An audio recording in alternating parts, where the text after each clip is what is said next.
Back to our YouTube channel Gur Mantra शिक्षा का ग्रंथ। सो गाइस, पिछले लेक्चर्स के अंदर हमने कॉम्प्लेक्स टिश्यू को कंप्लीट कर लिया था एंड आज के लेक्चर के अंदर हम एनाटॉमी को बोल सकते हैं कि स्टार्ट करने वाले हैं। एंड आज हम टिश्यू सिस्टम देखेंगे कि किसी भी प्लांट के अंदर टिश्यू का सिस्टम कैसे वर्क करता है, कौन कौन से पार्ट्स होते हैं, सब कुछ आज डिटेल मैनर में स्टार्ट होने वाला है। ओके, तो चलिए स्टार्ट करते हैं द टिश्यू सिस्टम। सो अगर हम बात करते हैं टिश्यूज की, तो types of tissues based on the types of cell present in a particular organ.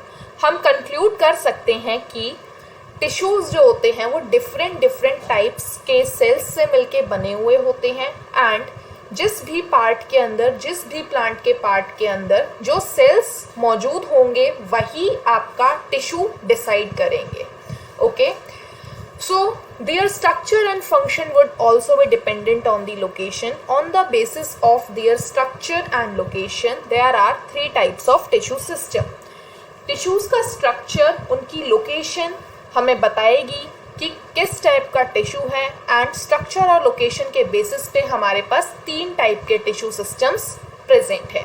ठीक है, तो सबसे पहले हमारे पास आता है एपिडर्मल टिश्यू सिस्टम, देन आता है ग्राउंड और fundamental tissue system and then vascular और कंडक्टिंग टिश्यू सिस्टम। तो सबसे पहले आज हम जो स्टडी करने वाले हैं that is about epidermal tissue system. देखो स्टेटमेंट क्या है, the epidermal tissue system forms the outer most covering of the whole plant body. क्या बोल रहा है कि एपिडर्मल टिश्यू जो होता है वो आउटर मोस्ट कवरिंग बनाता है पूरी प्लांट बॉडी की। तो आप कंक्लूड कर सकते हो एपी का मतलब आउटर मोस्ट।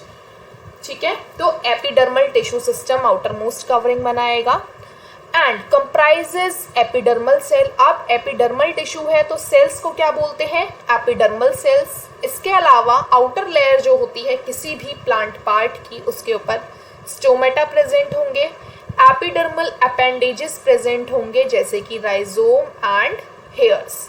ठीक है, तो यहाँ से आपको सबसे पहले याद रखना है एपिडर्मल का मतलब क्या है, आउटर कवरिंग जो बनाएंगे। फिर आपको याद रखना है कि कौन कौन से पार्ट्स यहाँ पे इंक्लूडेड हैं।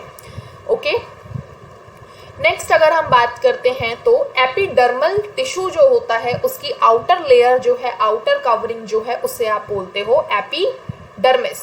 और एपिडर्मिस जो होती है वो सिंगल लेयर्ड होती है। याद रखना, एपिडर्मिस सिंगल लेयर्ड होती है।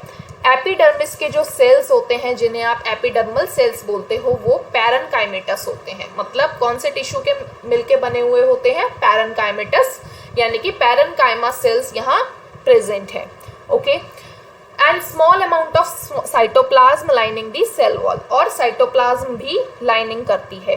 The outside of the epidermis is often covered with a waxy thick layer called cuticle. कभी कभी क्या होता है कि एपिडर्मिस के बाहर एक म्यूसिलेजिनस, एक थिक कवरिंग प्रेजेंट होती है जिसे आप क्यूटिकल बोलते हो। और क्यूटिकल की जो लेयर होती है वो क्यों प्रेजेंट होती है, to prevent the water loss. आपने देखा होगा किसी भी लीफ को जब आप टच करते हो तो आपको कुछ चिकना चिकना फील होता है, वो क्या है, वो क्यूटिकल की लेयर है। और वो क्यूटिकल की लेयर क्यों प्रेजेंट है, to prevent the water loss. अब क्यूटिकल की जो लेयर है वो प्लांट के कौन से हिस्से में एब्सेंट होती है, तो आपको याद रखना है cuticle is absent in the roots. Roots के अंदर क्यूटिकल की जो लेयर है वो एब्सेंट होती है। ठीक है, एक बात हो गई ये। अब दूसरे स्ट्रक्चर की अगर हम बात करते हैं तो stomata are the structures present in the epidermis of leaves. हम क्या कंक्लूड करते हैं कि स्टोमेटा सिर्फ और सिर्फ लीव्स पे प्रेजेंट होते हैं, लेकिन ये बात बिल्कुल गलत है। स्टोमेटा पूरी कंप्लीट प्लांट बॉडी पे प्रेजेंट होते हैं, लेकिन उनका नंबर वेरी करता है। ठीक है, तो ये चीज़ आपको याद रखनी है। अब स्टोमेटा का काम क्या है ये देख लीजिए। Stomata regulates the process of transpiration and gaseous exchange.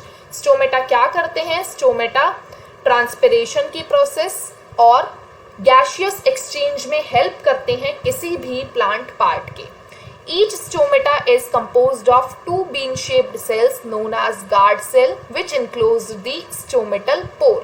कोई भी स्टोमेटा जो होते हैं वो दो बीन शेप के सेल्स से मिलके बने हुए होते हैं जिन्हें हम गार्ड सेल्स बोलते हैं। ओके, अब गार्ड सेल्स की अगर आप बात करते हो तो एनसीईआरटी बुक के अंदर ग्रासेस के अंदर गार्ड सेल्स की शेप बताई हुई है, that is dumbbell shape. क्या शेप है? Dumbbell shape. Outer wall of guard cells are thin and inner wall are highly thickened. Guard cells की जो इन आउटर वॉल होती है वो तो थिन होती है, पतली होती है, जबकि इनर वॉल थिक होती है। ठीक है।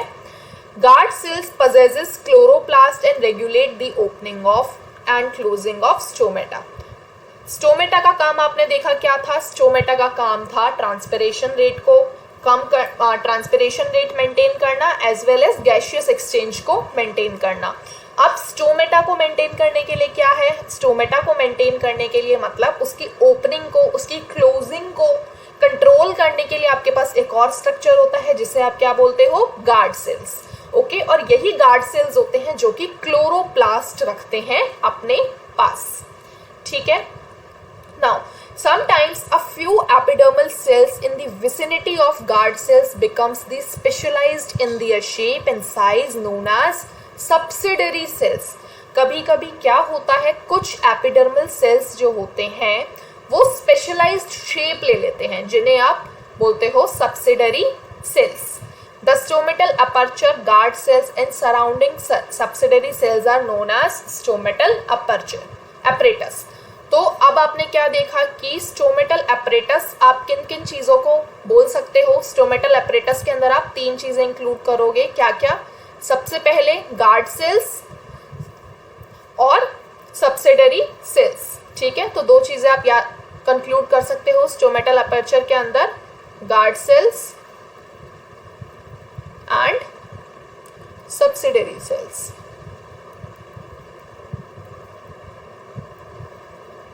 ओके, और यहां पे आपका एक और आ गया स्टोमेटल अपर्चर। ये तीनों मिलके आपकी क्या बना देते हैं? Stomatal apparatus. ठीक है, ये देखो स्ट्रक्चर अगर आप देखते हो तो ग्रासेस के केस के अंदर आपको यहाँ पे डंप बेल शेप के गार्ड सेल्स नजर आ रहे हैं। ये शेप क्या है? Dumbbell shape. Dumbbell shape कहाँ प्रेजेंट होते हैं? ये प्रेजेंट होते हैं ग्रास के अंदर। ठीक है, इसके अलावा स्टोमेटल पोर है ये, फिर guard cells, then guard cells bearing ये जो छोटे छोटे ग्रीन स्ट्रक्चर्स दिख रहे हैं इन्हें हम क्लोरोप्लास्ट बोलते हैं। फिर यहाँ पे कुछ सेल्स स्पेशलाइज्ड हो गए जिन्हें सब्सिडरी सेल्स बोल रहे हैं, एंड ये आपके एपिडर्मल सेल है क्योंकि ये एपिडर्मिस में प्रेजेंट है। ठीक है, the cells of epidermis bears a number of hairs. इसके अलावा एपिडर्मिस की अगर आप बात करते हो, एपिथेलियल टिश्यू की आप बात करते हो, तो आउटर लेयर पे आपको छोटे छोटे स्ट्रक्चर्स भी देखने को मिलते हैं जिन्हें आप रूट हेयर्स बोलते हो।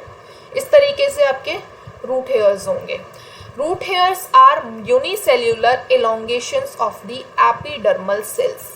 बहुत इंपॉर्टेंट बात है, रूट हेयर्स जो होते हैं वो यूनिसेल्यूलर एलोंगेशंस होती हैं। क्या होते हैं? यूनिसेल्यूलर मतलब सिंगल होते हैं। ठीक है, of the epidermal cells and helps to absorb water and minerals from the soil. और किस लिए होते हैं ये root hairs? To absorb the water. ठीक है, उसके अलावा अगर आप बात करते हो स्टेम्स की, तो स्टेम्स पे आपके जो छोटे छोटे बहुत छोटे छोटे रूट है उससे भी छोटे छोटे स्ट्रक्चर देखने को मिलते हैं, उन्हें आप बोलते हो ट्राइकोम्स। ट्राइकोम्स मेजरली कहाँ प्रेजेंट है? स्टेम के ऊपर। The trichomes in shoot systems are usually multicellular. तो अब आपको पता चल गया रूट हेयर्स और ट्राइकोम्स के अंदर डिफरेंस क्या है। रूट हेयर्स जो हैं वो यूनिसेल्यूलर होते हैं जबकि ट्राइकोम्स जो होते हैं वो मल्टीसेल्यूलर होते हैं। Okay, and trichomes helps in preventing water loss due to the transpiration. और ये इसका फंक्शन हो गया, फंक्शन ऑफ ट्राइकोम्स। ट्राइकोम्स का फंक्शन क्या है कि ये वाटर लॉस होने से हेल्प करते हैं। ठीक है, प्रिवेंट करते हैं प्लांट को वाटर लॉस से। ओके, तो ये आज हमने क्या कंप्लीट कर लिया? आज हमने एपिडर्मल टिश्यू जो है आपका वो कंप्लीट कर लिया। एक बारी हम क्विक रिवीजन लेते हैं, रिकॉल करते हैं चीज़ें कि हमने क्या कंप्लीट किया, क्या पढ़ा। सबसे पहले आपने देखा एपिडर्मल टिश्यू सिस्टम के अंदर एपिडर्मिस जो होती है उसे आउटर लेयर बोलते हैं, एंड यहाँ पे जो सेल्स प्रेजेंट होते हैं उन्हें आप एपिथेलियल सेल्स बोलते हो। फिर एपिडर्मिस जो होती है वो सिंगल लेयर होती है, एपिडर्मल सेल्स जो होते हैं वो पैरेन्काइमेटस होते हैं, ठीक है। फिर एपिथेलियल जो लेयर होती है उसके बाहर एक लेयर पाई जाती है जिसे आप क्यूटिकल बोलते हो, जो कि वैक्सी थिक लेयर होती है। क्यूटिकल लेयर जो होती है, क्यूटिकल्स जो होते हैं वो रूट में एब्सेंट होते हैं। फिर आपने देखा कि स्टोमेटा जो होते हैं वो एपिडर्मिस ऑफ लीव्स पे प्रेजेंट होते हैं, लीव्स की बाहर वाली कवरिंग आउटर लेयर पे मौजूद होते हैं। स्टोमेटा की ओपनिंग और क्लोजिंग को कंट्रोल करने के लिए एक स्पेशल स्ट्रक्चर होता है जिसे गार्ड सेल्स बोलते हैं, एंड गार्ड सेल्स वही होते हैं जहां पे आपके क्लोरोप्लास्ट प्रेजेंट होते हैं, मतलब गार्ड सेल्स ही वो प्लेस है जहां पे क्लोरोप्लास्ट प्रेजेंट होंगे। एंड गार्ड सेल्स जो होते हैं वो कभी कभी एक डिफरेंट शेप ले लेते हैं, जैसे कि ग्रासेस के अंदर डंप बेल शेप के आपके गार्ड सेल्स होते हैं। उसके अलावा आपने देखा स्टोमेटा जो होता है वो क्या करता है, उसका काम क्या है, ट्रांसपिरेशन और गैसियस एक्सचेंज में हेल्प करता है स्टोमेटा। फिर आपने देखा कि स्टोमेटल अपरेटस के अंदर 3 पार्ट्स हैं, guard cells, subsidiary cells and stomatal aperture, ठीक है। फिर आपने देखा कि एपिडर्मिस जो होती है वो number of root hairs possesses करती है। रूट हेयर्स तो यूनिसेल्युलर होते हैं, जबकि स्टेम्स के ऊपर एक स्पेशल स्ट्रक्चर पाया जाता है जिसे आप ट्राइकोम्स बोलते हो, और ट्राइकोम्स जो होते हैं वो मल्टी सेल्यूलर होते हैं, एंड उनका काम होता है to help the plant in the water loss, मतलब preventing the water loss due to transpiration, ठीक है। तो ये बात हो गई एपिडर्मल या फिर एपिथेलियल टिश्यू की। Okay, so guys I hope आज का लेक्चर आपको अच्छे से समझ में आया होगा। आप चीज़ों को डेली बेसिस पे रिवाइज करते चलिए, अपने नोट्स साथ के साथ प्रिपेयर करते चलिए, ओके। और अगर कोई भी डाउट है तो आप कमेंट करके पूछ सकते हो। So thank you very much, मिलते हैं नेक्स्ट लेक्चर के अंदर।